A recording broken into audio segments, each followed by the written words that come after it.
Joining us now is the 2023 Ed Block Courage Award recipient with the New York Jets. That would be Mr. Breece Hall. Breece, it is great to see you. How is the offseason treating you? It's been good. Really, still, I didn't take too many trips, but really just trying to get back to just being 100% myself after a knee injury. And I was just grateful that I got to spend the off season kind of getting better instead of just getting back to playing football. So is that everything's been good. Take me inside. Take me back to the moment you found out your teammates named you an Ed Block Courage Award recipient. What did that mean to you?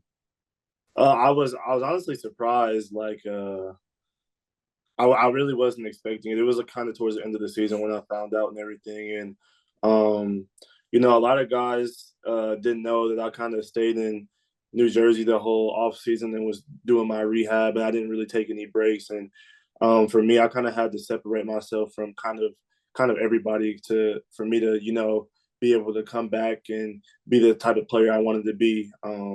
So it was a lot of like long days, lonely nights, and it all worked out for the best. So when I found out, I was very grateful, and I was glad that my teammates and everybody voted for me for sure. What was the tougher part about the rehab? Because you had the ACL and the meniscus as my camera stops working on Mm-hmm. cue. Um, what was tougher, the physical rehab or mentally like pushing through the downtime? Definitely mental.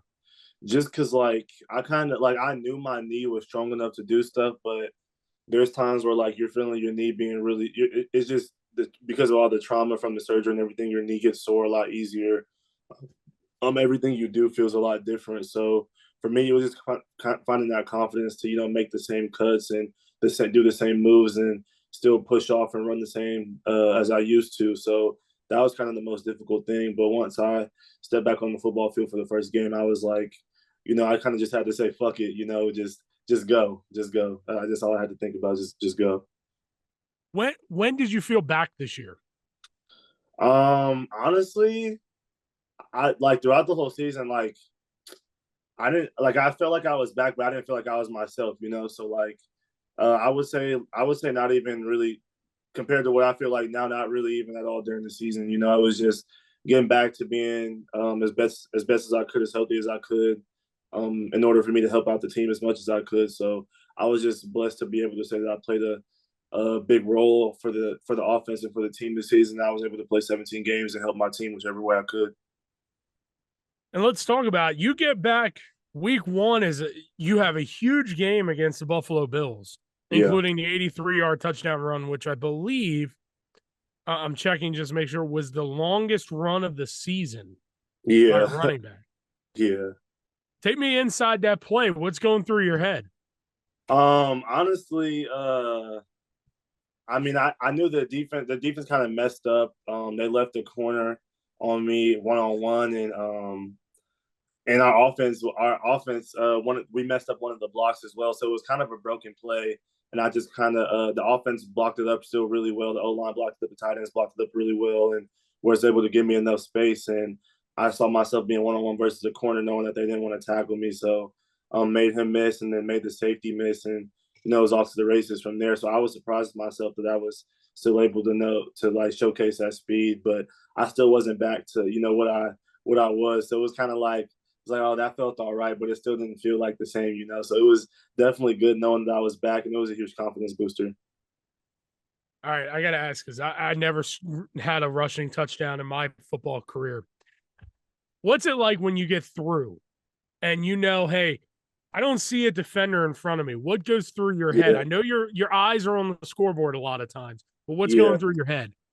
For me, it's kind of like, especially if I don't have to break a whole bunch of tackles or anything, if I just get a clear lane, like I know that I'll be able to. I only have to run maybe like a five, like a hard 5 or 6 steps, and then everybody's gonna kind of stop chasing me because I'm pretty fast. So, you break through, and then you're able to tell that you're gone because the crowd. You hear the crowd, everybody starts screaming, and that's when you know, like, okay, I'm good. This run's gonna be good, and so you hear the crowd start getting super loud, and then you get those last few steps untouched, and then you're like, okay, I'm gone, and then you break to the end zone. It's kind of just like it's kind of like, woo, I didn't get caught, but it's kind of like it's a hype moment. But for me, this whole season, I just felt blessed with everything I was able to do. It was a lot of ups and downs, but just like I said, to be able to, play every game and be healthy, it was a blessing for sure.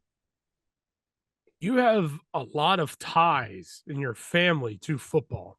Your Yeah. stepdad, Jeff Smith, played in the NFL for a little bit. You have a cousin who had a brief stint with the Jets, and your third cousin, former Red Block recipient Roger Craig. Yeah.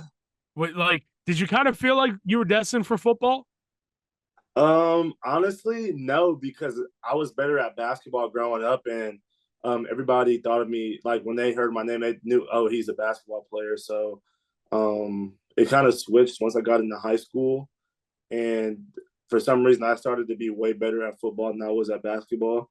Partially because I stopped growing and everything, but um, yeah, I started getting some muscle on me. I was noticed that I was like a little bigger and faster than everybody, and just a little more athletic and a little quicker and everything. And so everything on the field came to me easy, and that's when I kind of knew. My friends would always joke around and tell me I was going up to the NFL when we were sophomores in high school, and I was still playing JV football. So I hadn't played a varsity snap yet. My friends were already joking around saying that stuff, and then my junior year came and I finally got to start, and then that's when it looked so easy, and like everybody kind of was like, okay, he's actually good. And me being from Wichita, is Barry Sanders is from there, Gail Sayers is from there, so it was kind of like one of those running back states. So it was cool to be compared to those guys like in high school and everything. And then luckily I picked the right school, the right situation to go to in college, and which brought me here today.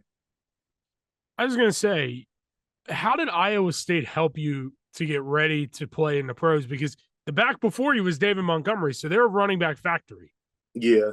Uh, I would just say we kind of being there, you don't get all the recruits, and you really have to work for we had to work for everything we got. Not discrediting the other schools and everything, but just naturally being behind the curve with not getting all those top recruits. And the top recruits we do get are guys who really believe in the vision that the Iowa State coaches and that Coach Campbell has for the school and for the program and everything, which were guys like myself, Brock Purdy, the Hakeem Butlers, the Alan Lazars, like guys like that, the David Montgomerys. Like, we know we're believing in the vision that Coach Campbell had, and we wanted to go there and make Iowa State relevant again. Which Brock, he's a year older than me, so he had a big freshman year, and then I came in and I had a big freshman year. We became the faces of the school, and so just being there, and living with a guy like Brock, who's an all-American human being, he made me want to be a better person.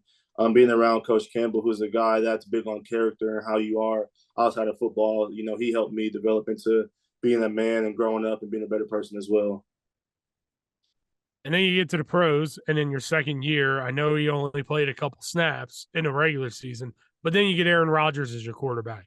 Yeah. What was that like just in the locker room having him around?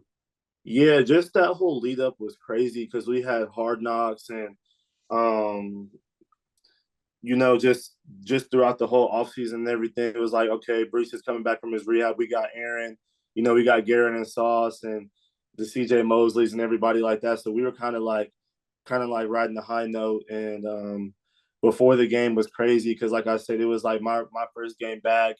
Garrett and Sauce are the reigning offensive rookies of the year, and then it's Aaron's first game. So the crowd was lit and everything like that. And then the first play, I get a big run. I go out, and the second play, I think it happened. And second or third play, I think it happened. And I remember running on the field and just looking at Aaron. And he was looking up in the sky like I can't believe this had happened or whatever.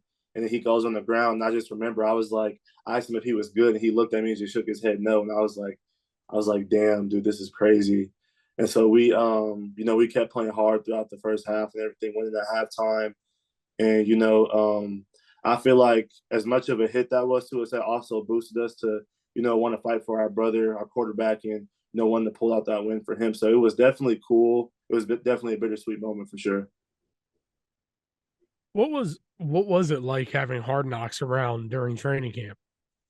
It was kind of different for me because I was doing my whole rehab stuff. And they didn't want them like around. They're recording. They're doing all that stuff really around me with my rehab and everything. So I was kind of out of the way of that, and really like they were, I think our coaches did a good job of like restricting them from just being in our personal space a lot. So that we had a few moments where the cameras would be around, but they weren't around as much as you think. So I think our coaches, our owner and GM did a very good job of making sure they were respecting our space, our personal space, and everything.